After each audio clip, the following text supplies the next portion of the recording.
Everyone has a bright light inside of them that deserves to be seen by the world. That's why it's time to shine the light on the extraordinary who are accomplishing phenomenal things. This is the Shine Out Loud Show with Lillian Obogo. Good evening, good afternoon, good morning, wherever in the world you are, and welcome to another episode of the Shine Out Loud Show. Today, I have a woman that I am in awe of who she is and what she's done and actually what she's seen. She is a civil rights activist, a war poet, a veteran, and an author. This is a woman who has served in a war situation as an army pharmacist and working in actual life and death situation. And her work ever since has been campaigning for understanding post-traumatic stress disorder, understanding how to use poetry and art to heal. I am talking about the very amazing Erika Renee Land. Erika, thank you for joining us this evening. Thank you for having me. You're so welcome. I think your mic is a bit covered. All right. Thank you for having me tonight. That's so awesome. So, Erika, first and foremost, I for someone so young, you have done quite a lot. You served in the army during the Iraq War, and I'm going to let you tell the story because I don't think I can do it justice. So Okay. please tell us, how did you end up enlisting in the army? All right. So I joined the military right after graduating from high school. I had applied to one college and I did not get into that college. And I was like, well, I want to do something with myself. And so I joined the military. Okay. Straight out of high school, and then I was in the military for about 3 years, and then I was deployed to Mosul, Iraq. Okay. So let's just put this in context. So high school, when you signed up to the military, you were 18 years old? Correct. Okay. So at 18, you said, yeah, I didn't get into college, so I'm going into the military. And you signed up and you signed up into the pharmaceutical departments of the army? Correct, as a pharmacy technician. Okay. So what is a pharmacy technician and what were you meant to be doing? As we're just the sidekick to the pharmacist, basically. We do everything that pharmacists can do. It's just less risk on us because they've had more educational training and they have their licenses, I guess, are more weighted than Right. ours. So, Okay. So you go into the army, you then were actually deployed to Mosul in Iraq. You talk openly about your experience. You talk openly about standing in a room having to play God. You talk openly about holding fragments of someone's brains in your hands. For someone so young at that time, what did that do to you? it was so shaking and almost breaking. When you're that young, straight out of high school into the military, there's always someone to tell you what to do. And you haven't fully formed your own moral compass. Yeah. You're still under the guidelines. Well, my parents believe this. I'm supposed to believe this. And, you're just moving along. But then going to war, it places you in a weird space because it's like, I don't fully know who I am yet. Right. And I faced all of these situations that are totally opposite of everything that I know morally. You're not supposed to kill people. You're supposed to love everybody, but you're staring at people every day who don't love you and they see you as an extreme, opposition that came to hurt everyone and everything about their culture. Right. So it just kind of messes you up. Right. And you talk openly about your PTSD. Do you think people really understand what the impact is on your life and the life of your loved ones? Not fully.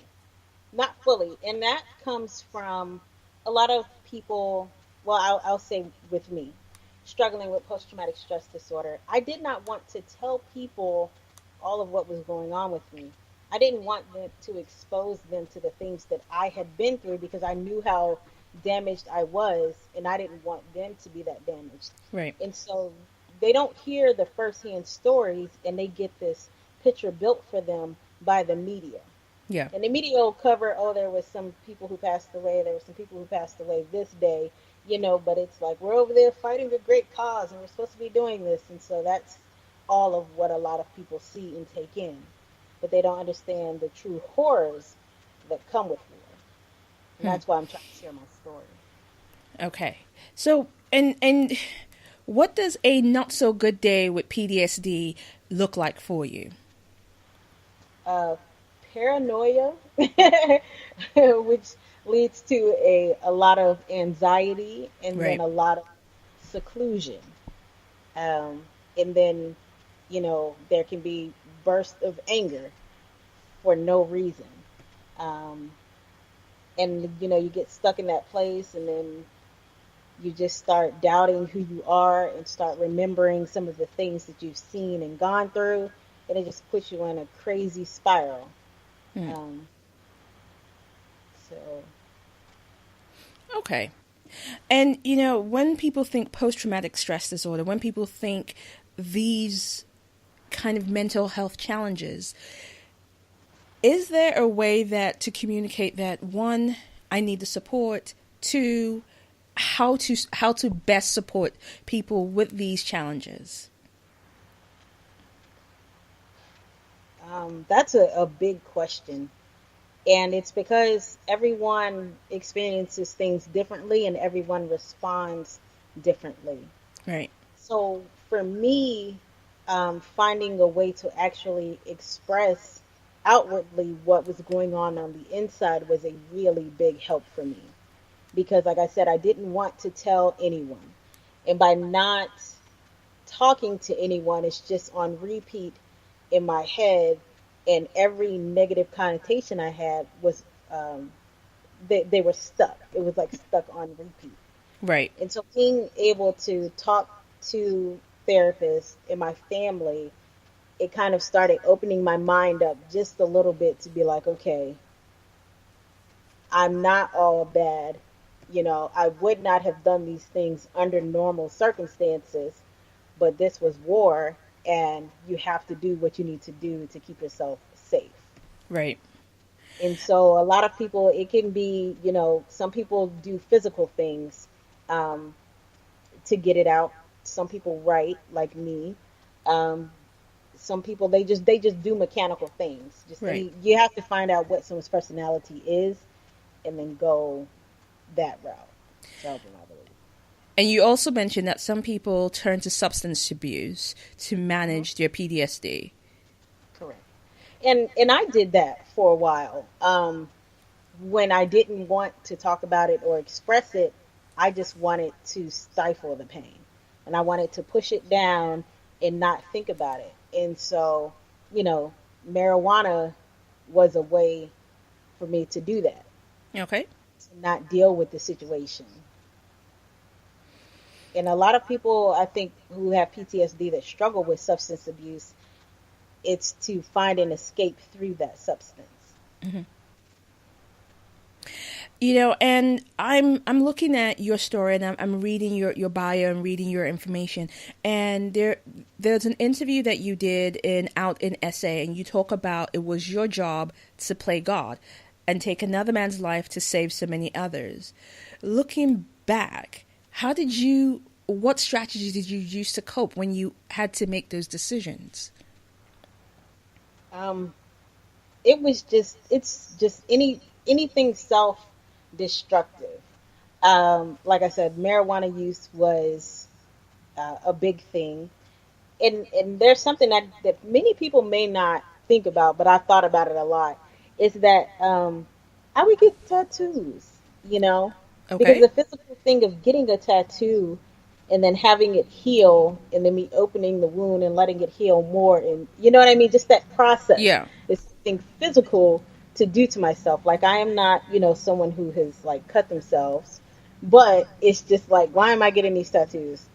It's you know, I don't really know if like I have any attachment to them or anything, Hmm. but it was just something to do. Um, it's, you know, I have tried to commit suicide a couple of times.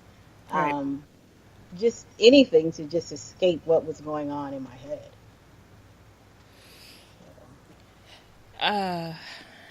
That's and thank you for sharing that, because there's a lot of conversations right now, because even this is rather timely that we are doing this interview at the start of May, because it's mental health awareness in May, at least over here in the UK. And there's a lot of conversation about mental well being, finding ways to deal with mental illness, and really looking at coping strategies. So, do you think that the strong black woman stereotype is getting in the way of a lot of black female veterans getting the help that they require?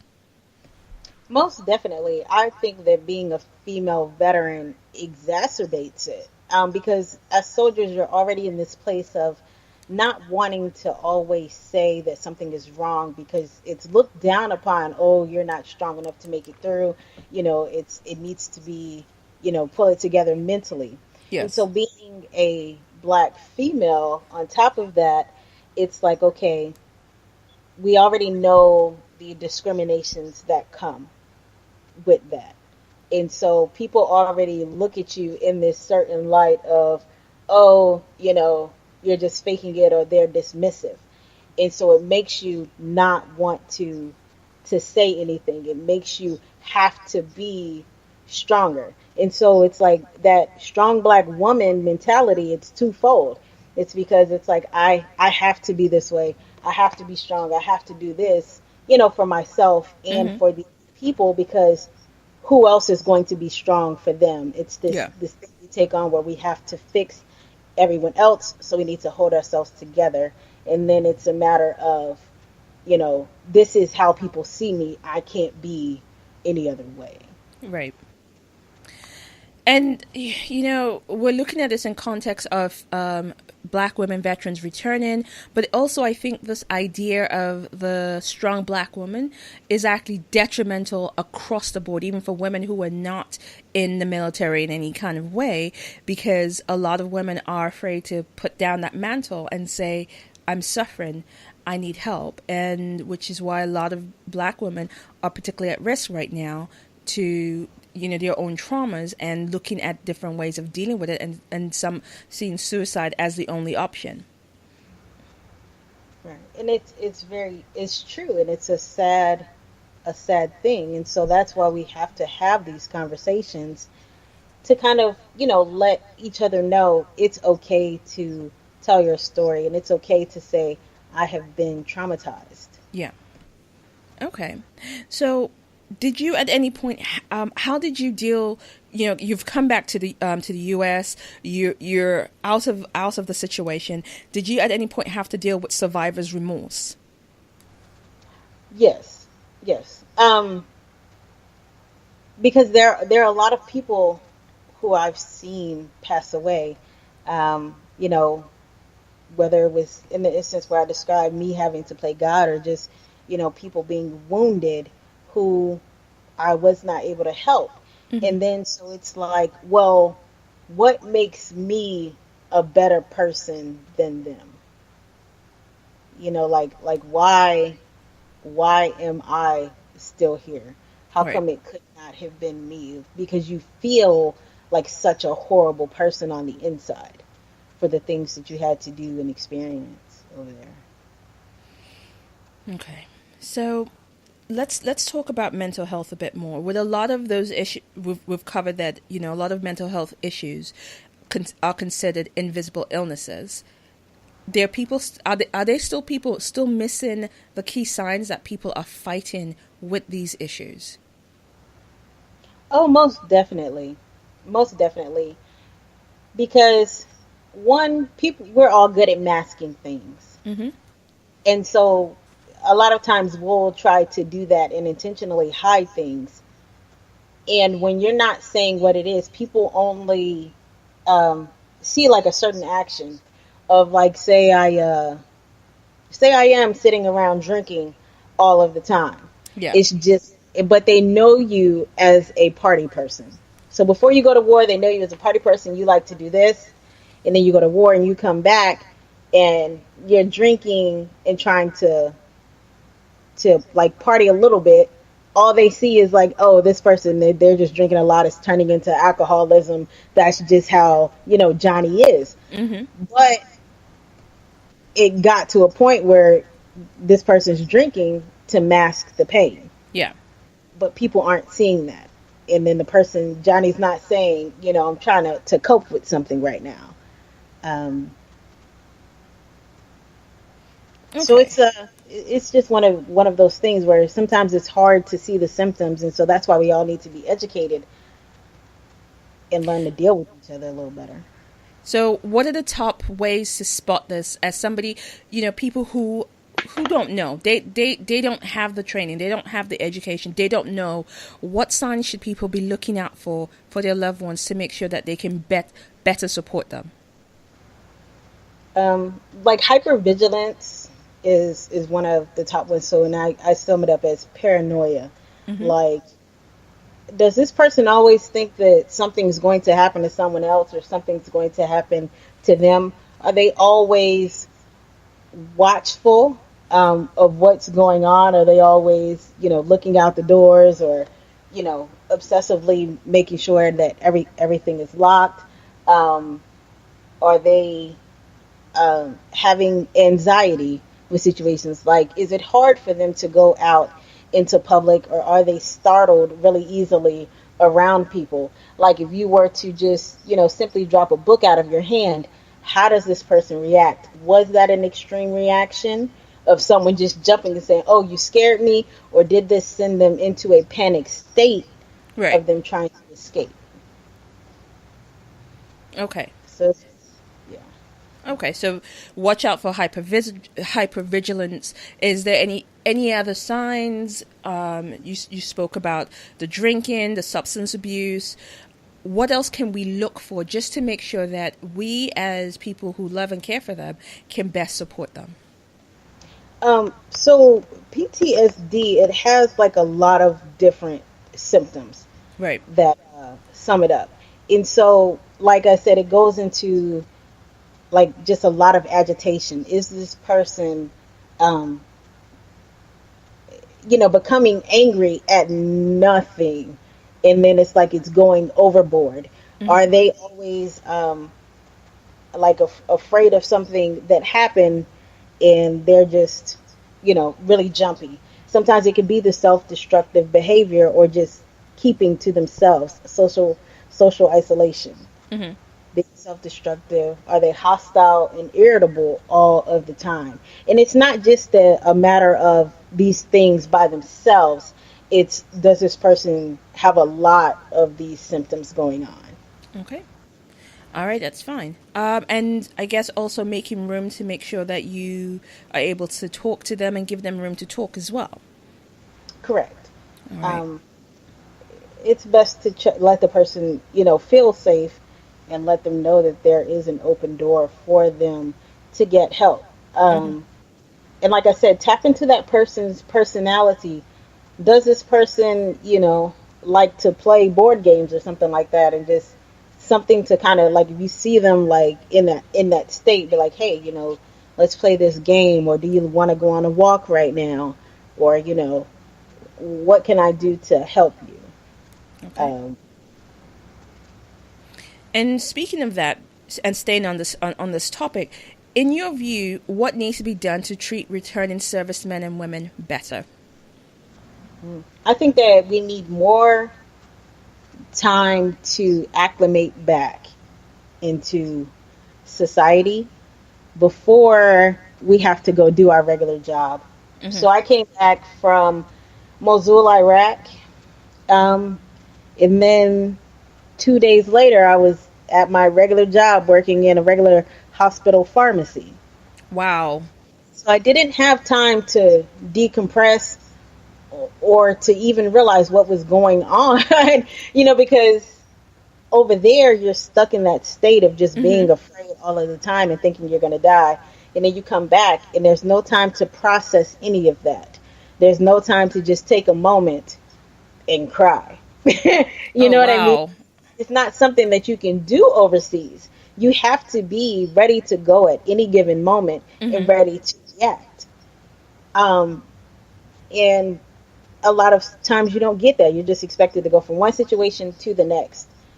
And people need time to process. They need time to process. I can't even begin to imagine what that must feel like. You're in this very hyped state continuously, and then you're back and like, oh, I can just go down the street and order coffee. That must have been such a contrast. Yeah, it really is. Because you don't know when you're scared. I was afraid all of the time. In one of my poems, I said it takes a lot. I know that I've grown because I'm not as afraid of children wanting to shake a soldier's hand. It's like you go and the people see you in the Burger King or fast food place in your uniform, and they just want to shake your hand and say thank you. But I'm afraid to shake your hand because I'm like, are you going to explode in front of me? Right. Like I don't know. Are you trying to corner me in a situation? And one example I try to tell people is we need to really be more mindful of each other because you don't know what the person next to you is going through. Mm-hmm. So if you're sitting in a bar with someone and you're drinking and you're sitting next to a soldier who just came back who's also drinking and you get angry or agitate them, that soldier's first instinct is to kill you and then to deal with the consequences that come with that after. Wow. It doesn't Okay. go, you don't process in your head, oh, it'll be wrong if I do this. It's no, eliminate the threat immediately and then we'll clean up the rest later. You're saying this, and I remember reading something in history, and in terms of how the Greeks and Romans treated their soldiers. They were not allowed back into society until after they had gone to the house of Hestia, and they are treated and had restorative treatments from these Hestia virgins before they are let back into the actual society. We need that. We need that now. I wish that I had done that. Mine went like this. We came back and they were like, okay, you have to go to medical. You go in there and they ask you a bunch of questions and it's like, well, one, you're in the military, so you're like, well, I don't know if I answer this all the way, are they gonna like lock me up, or are they really Mm-hmm. gonna give me some treatment? If I say no, I'm still thinking about all the stuff that happened over there, and then so it's like they just hit these check boxes. Oh, ask you this question: you good? You good? You good? You good? And then okay, go back to work in 2 days. At your regular job, and it's like, whoa, well, okay, Wow. so. Okay, so let's talk about your regular job. What took you from pharmacist to performer? Ah, um, I just have a story to tell. And it's not a job that I really liked. It's just a job I had in the military. Mm-hmm. And so I was doing it after the military. But one day I was really struggling with post-traumatic stress disorder.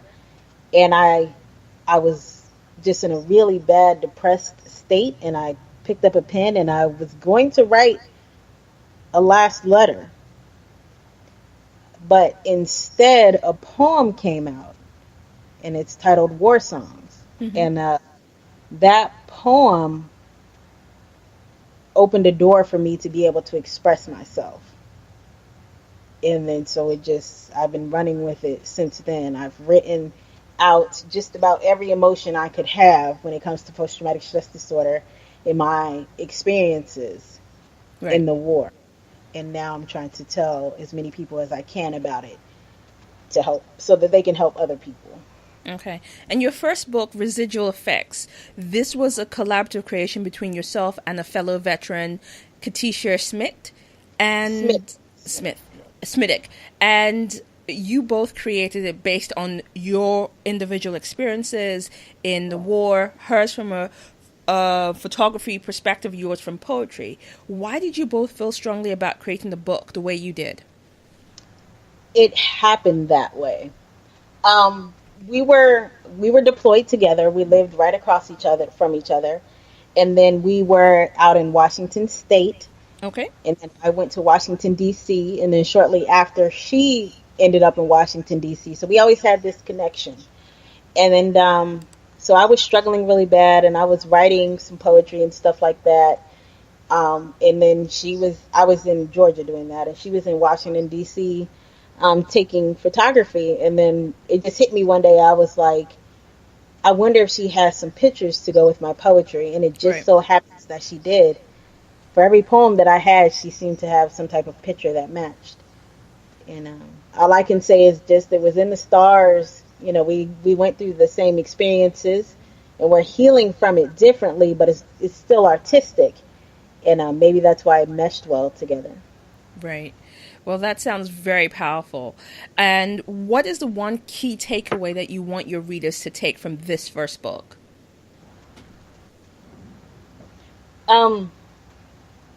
Hopefully they'll gain an understanding of how going to war changed us mentally, which is why it's residual affects, not the effects, because we were forever changed by that.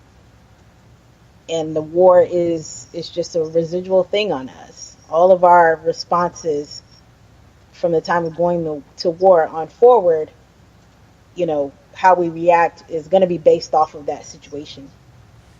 And so I just want people to kind of gain an understanding of what soldiers go through and see and, you know, have a true seeing of what it's like. Right. Okay. And your second book, The Georgia's Dam, you go into more about adapting to difficult places and environments. And when I go back into your bio, you talk about having to shut down all your emotions and all you felt was anger. So post the books, post the war, coming back, how have you started to unlock your emotions? Through therapy. I've been through a lot of intensive therapy. I would say that the anger came from me, you know, struggling with morally all of this stuff was wrong, but I did it. And so this makes me a bad, horrible person. And so because you think about yourself that way, it's like you do things, some intentionally, some unintentionally, but it's like that starts to shape your narrative. And so I was really believing that. But deep down, I knew that I wasn't that person. Right. And so I was just angry. I was angry with myself, with the war, with the military. And so being in therapy and writing poetry and being able to express what was happening, I was able to talk to someone and they could tell me, you know, you are not this bad, horrible person. Mm-hmm. You had to do what you were told to do and look at yourself under normal circumstances. War is not a normal circumstance. Okay. And so that being in that circumstance, you have to make certain decisions in that moment that you would not make on your regular day to day. So think about yourself on a regular day to day. Okay. You know, I have to be honest, Erika. I cannot imagine what you have gone through and what you've seen. So the fact that you're functioning, you're doing a lot of this, I'm from a perspective of someone looking out, I'm just in awe. It took a lot of work to get here. I can actually imagine, and the work that that you've gone through, and that's part of what you're doing right now, is that you and KaTisha are planning future workshops to help work with other veterans to find a way to reach them to deal with their PTSD. Correct. Okay, so go ahead. Go ahead. Sorry, no, go ahead. No, it's fine. I was just going to say, we're trying to, open the door for other people, for soldiers to be like, hey, we've been through some of the same things. We're able to talk about it through this medium. Is there some kind of medium that you can find to help you express yourself? And then talk to the general public so that they can have an understanding and try to help also. Or so that they can talk to a family member they may suspect has post-traumatic stress disorder. Right. To help them get better. Okay. And you also have another upcoming book called My ADHD Mind. And this one, it focuses on your journey as a creative living with ADHD. And, we know that this is about having a different ability rather than it being a disability. But is this still something severely misunderstood in the Black community? Yes. I think it because everyone is being diagnosed with it. Like hyper kids, they're being diagnosed with it. And it's like, I don't know if you can tell that early, all of the symptoms, or if this is just a hyper kid who's, growing up. And so I think a lot of things get muddled.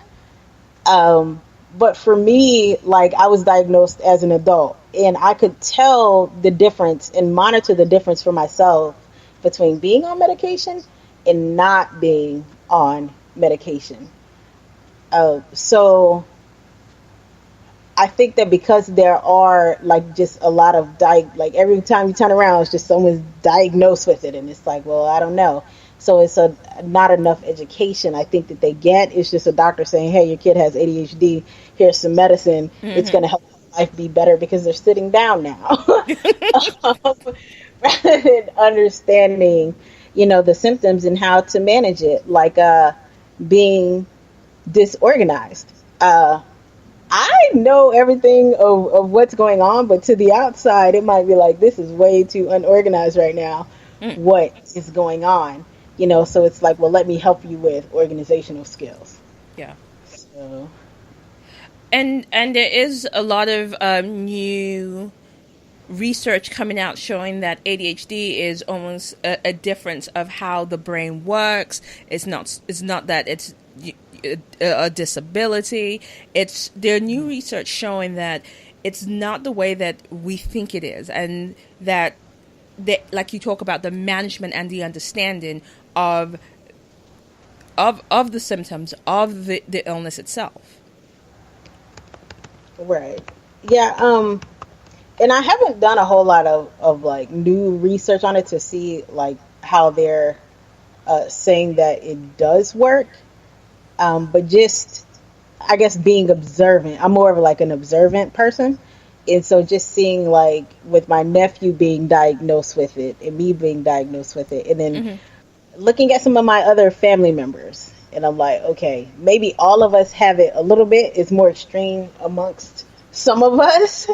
But just, trying to, again, talk about it and say, okay, how can we all pull this together and focus with each other?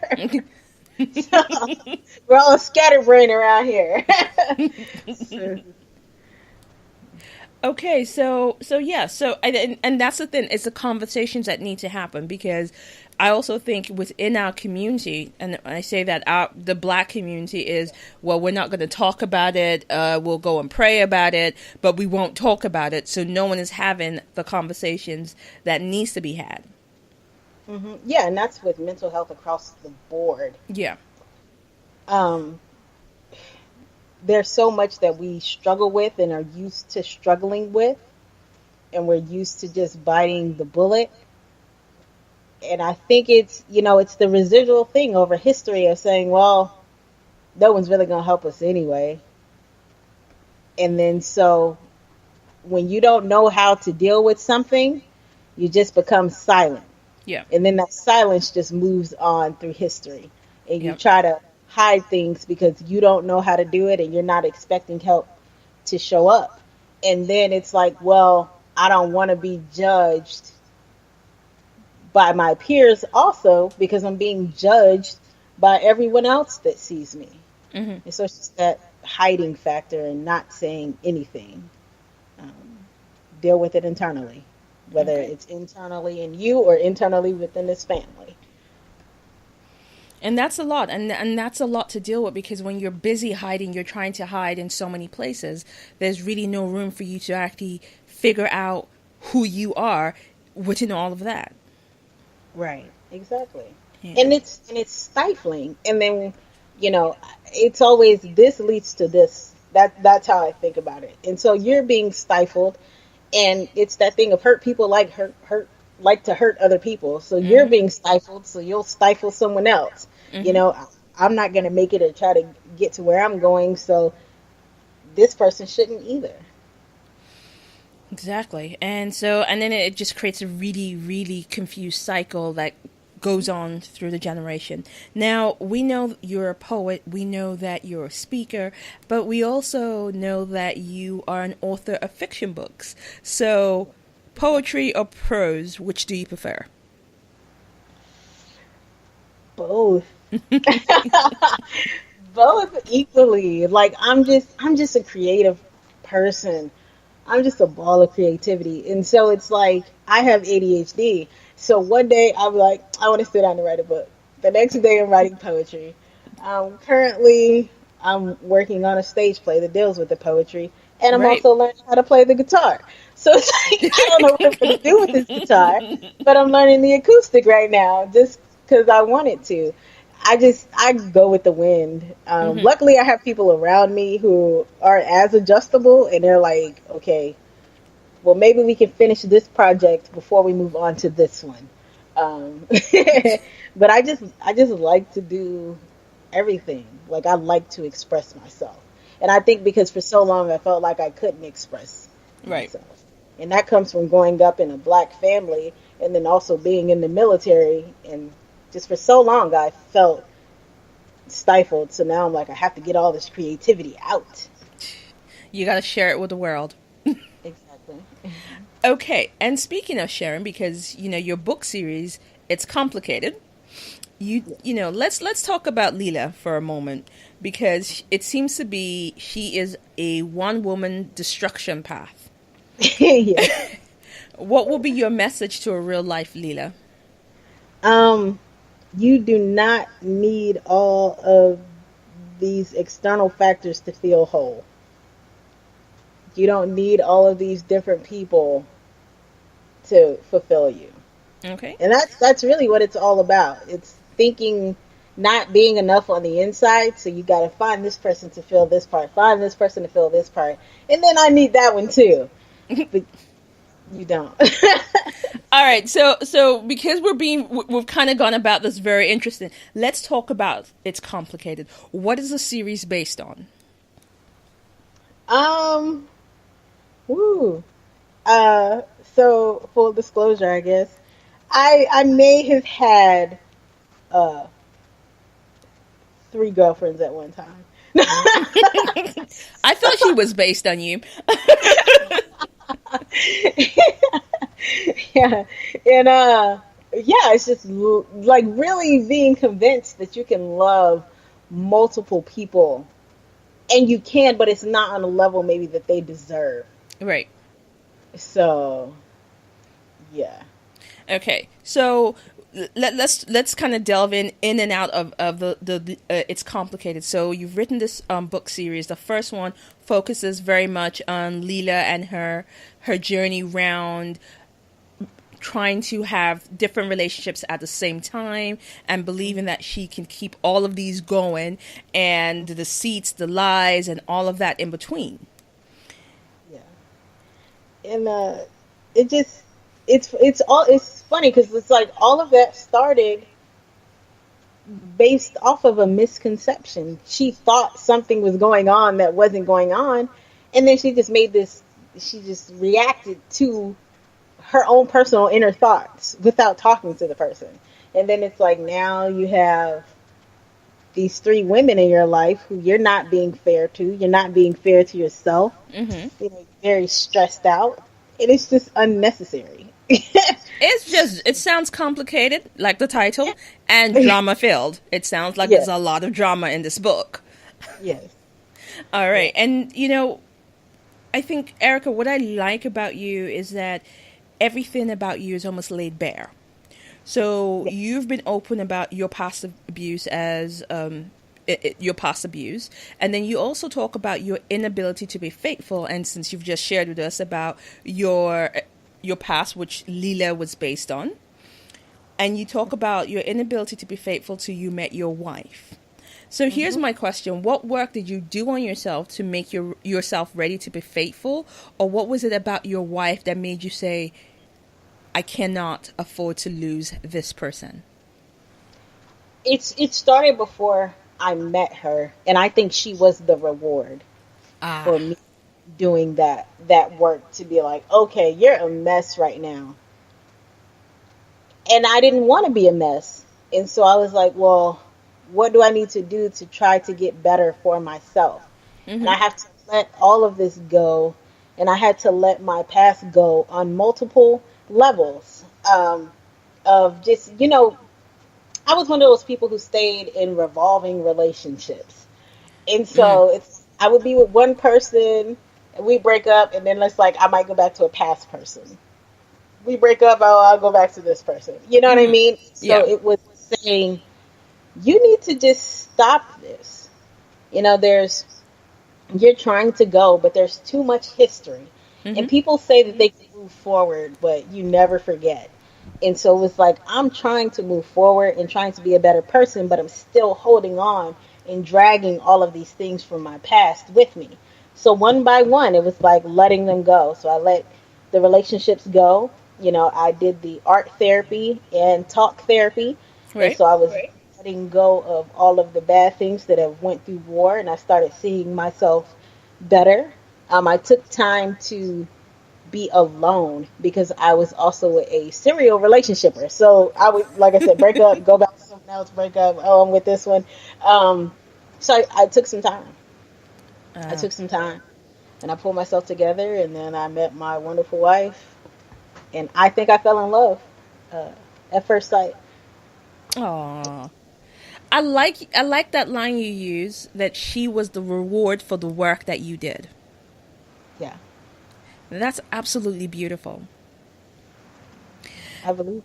That's absolutely beautiful. And I think, yes, because you cannot change for anybody. We know this. When people say, yeah, I'll change for that person, you're like, yeah, no, that's not gonna last. Exactly. Mm-hmm. Yeah, so where are you taking the It's Complicated series? So the second book is out. What's next for Lila? Okay, so again, I have ADHD, and so things sometimes go down these wiry paths, and I have to bring it back. So when I was thinking about It's Complicated initially, I was like, each of these characters is going to have their own book, because what do they say? There's two sides to a story, and then the truth. Yeah. So you are going to get Layla's perspective, and then you'll get the three girlfriends' perspectives of what's going on and see it through their eyes. Right. So it started with Nadia, and then we are going to do Tori next. Okay. And then you'll see the things from their eyes. And then the stories will just, they live their own lives. And so they'll branch out, and we'll see where it goes. But first I have to finish up each different perspective. Okay. Well, that's actually, it sounds like a good way to do it, because then you get a full picture and you see where everything intersects. Mm-hmm. Yeah, because, one thing I learned in class, and it's always stuck with me, is, can you always trust your narrator? And as you read the story and you go along, you're like, maybe Layla isn't telling all of the truth of how that really happened right now. And so people tell you what they want you to know. And so that's why I said, well, look at it from the other character's perspective in this same situation. Okay. And then you'll see, well, somebody was telling the truth and somebody wasn't. Somebody was telling loads of lies. Yes. Yeah. And, so we're, you're married to your wonderful wife, and as a veteran, you've seen the U.S. military starting to become more accepting towards the LGBT community. What more needs to be done to make it more inclusive and diverse? They have taken steps, especially like in Veteran Affairs, with acknowledging it. Like, she can go into my appointments with me. They have different support groups. As far as the military goes, right now it's a big thing with transgendered members. Right. I think that's where a lot of the work needs to be done. Okay. Because like I said, they've done a lot for the LGBT, well, the LGBT. But now the further work we do with the transgender community, I think that's just going to trickle down. Okay. Across the board. All right. And so then also outside, moving away from the military, how can we better support the younger members of the community, of the LGBTQT communities in our schools, in our homes? How best can we support them from the Black community? I think that we need to have more, I think, support groups for the parents of LGBT people who are struggling with that. Right. Because, or if they, a lot of times parents know when their child is young. Not all of them, but if you suspect that your child is maybe gay and they're young, then there needs to be some resources for them to tap into, to help change their mindset or, make it better for them, so that we don't get to a point to where this kid actually says it and then you're kicking them out of the house. And then we have to have all of these other resources for homeless teens and so forth. Yeah. So we need to do something, and they've done a lot of work. Like I said, there's been a lot of work done, but there are people who, it's that shame. And so they can't talk to their close-knit community and say, I think that my child is this way. Can you help me? But there needs to be a resource line out there that people can contact anonymously and really just have conversations with people who are LGBT and people that are not, to just expand their thoughts on it. Okay. So you're also an activist. You also speak up on many, many topics, and one of the key areas is as a civil rights activist. Now, what's the importance of the right to vote in your state? Oh, very important. I am in Georgia right now, and so the whole debacle happened with Stacey Abrams and Kemp. And It's just why are they still suppressing votes right now? Why are they still allowed to suppress votes? Why are we changing districts the way that we are? And the system is confusing. It's not congruent across the different states. And so things like this happen. And we need to stop doing that, because, again, it's just stifling people who are already stifled. And it has not gotten us anywhere. And we're still in that same place. Like I said, there have been a lot of advances, but we're still in that same place. It's like we're regressing. And we need to really look at this system and ask, why is that happening? And it's because it has not changed in all of these years. So something drastic needs to happen. I am running for president in 10 years. Actually, it'll be 12. It'll be 12 years. I'm already trying to set the groundwork for this. Okay. To the world. Oh no. Oh yeah, you've just announced this to the world. So in 12 years from now, we'll do a little countdown. I'll be coming back to you, Erika. So presidential ambitions, what's going on? I'll come back. We'll do a follow-up interview. Yep. Yeah, I have some preparing to do, but there's a plan. So okay, all right. Well, watch this space. When you do become president, I get first dibs on any interview you give. I get first most dibs. definitely, I just announced this on your show. My wife's gonna be like, "I don't believe you said it." So yes, I'm coming back for first dibs. Oprah will have to take a cue behind me. Yeah. And I'll be accessible to you. I'll be accessible to you. oh, that's good to know. That is definitely good to know, because I would call him the White House. Go, yeah. Could you tell President Erika it's Lillian? Yeah. Yes. Okay, so as a member of the National Organization for Women, how critical is that we have more young women engaging in activist activities and actively voting?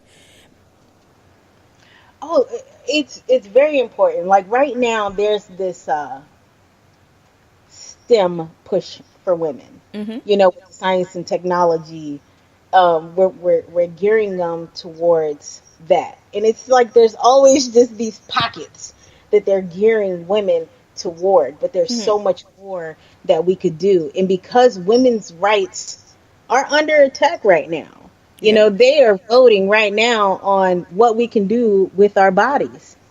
And so we need to engage these younger women and say, hey, some things we have to teach how things will affect you in the future. Yes. Say, hey, we need to put you in a position to, make sure that the correct changes are happening. Yes. And that is really sad, because we're having to debate things globally as women that our mothers debated and fought for. So it's kind of scary.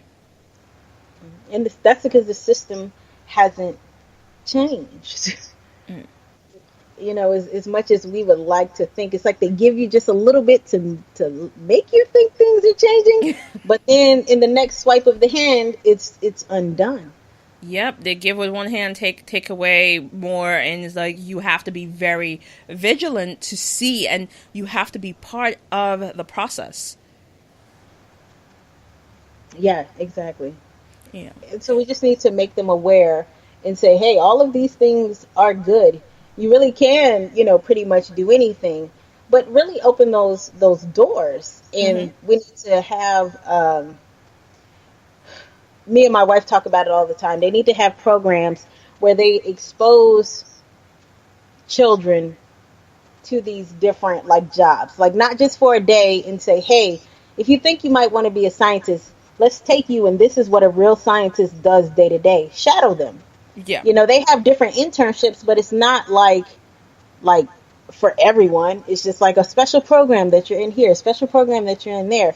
If you think you might want to go into politics, no, let's really go. And so you can see on the day to day what happens and start prepping them earlier. That's not something we do here in the U.S. That's not something we do here in the UK. It should be done.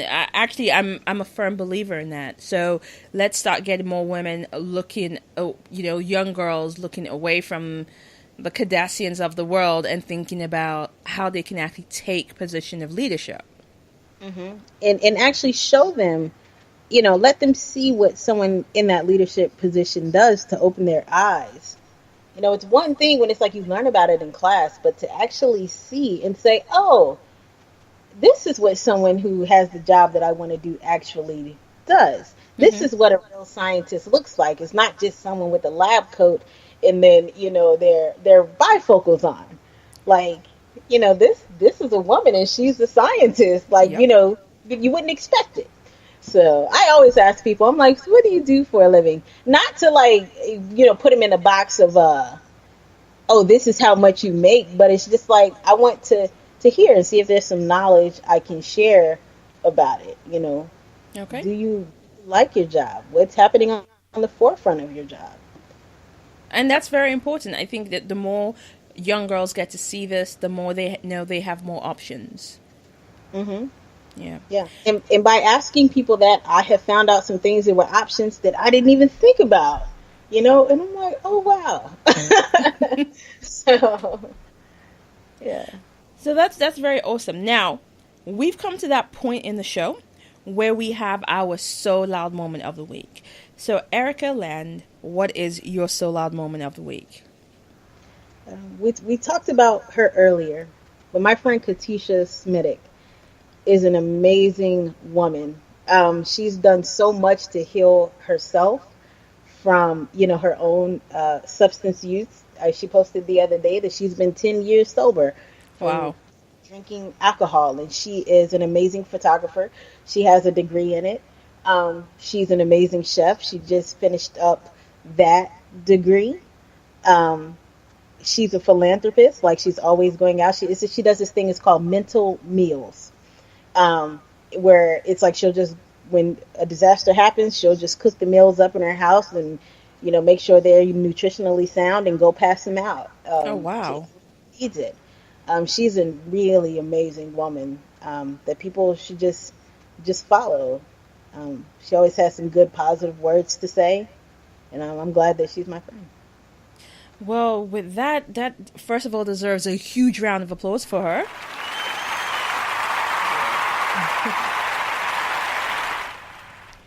And the fact that she does all that she does. So please share with us her social media links. If you share that, we'll put that on your page so people can also reach out and find her.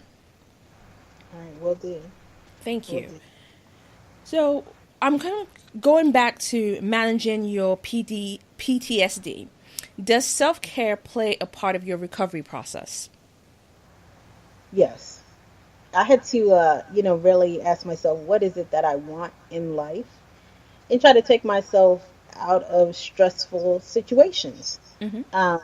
There's no need. If it's like, I know I really don't like going into this corporate job all the time and I want to be an artist. It's like, okay, put yourself in a position to not have to go every day to this corporate job, so that you can be better and not stress out and not have all this stress running through your body, And so right now it's like I need to lose some weight. And so relieving that stress, it puts me in a better space to lose the weight.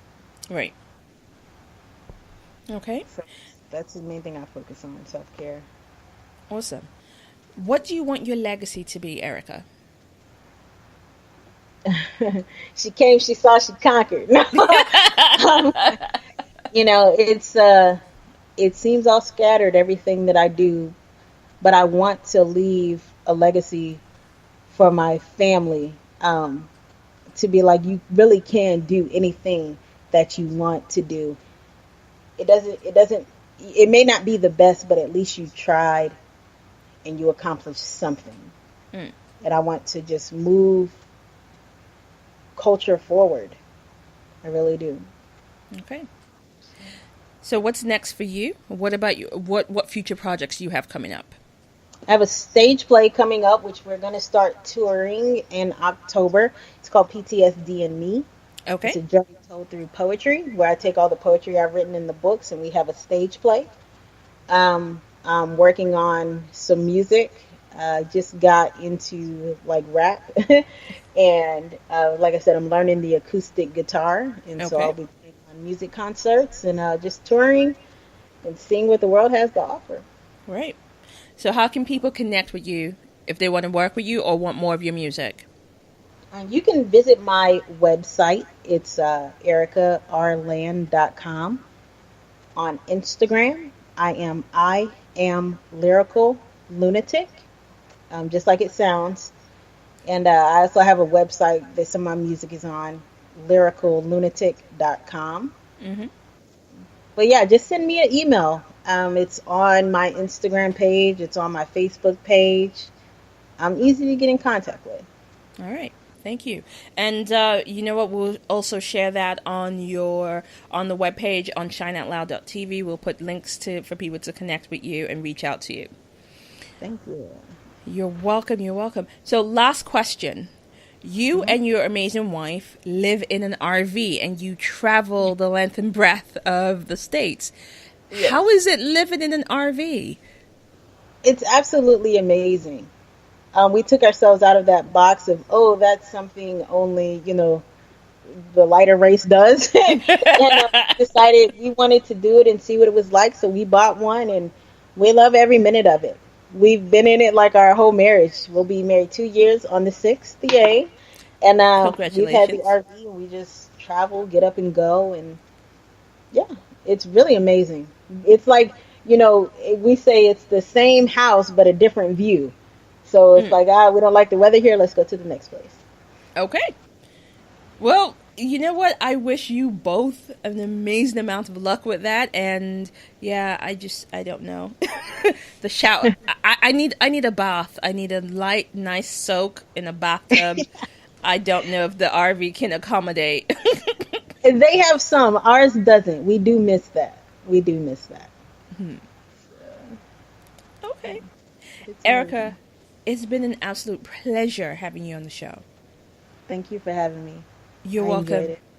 I'm looking forward to hearing more about your work. I'm looking forward to seeing you on this side of our shores.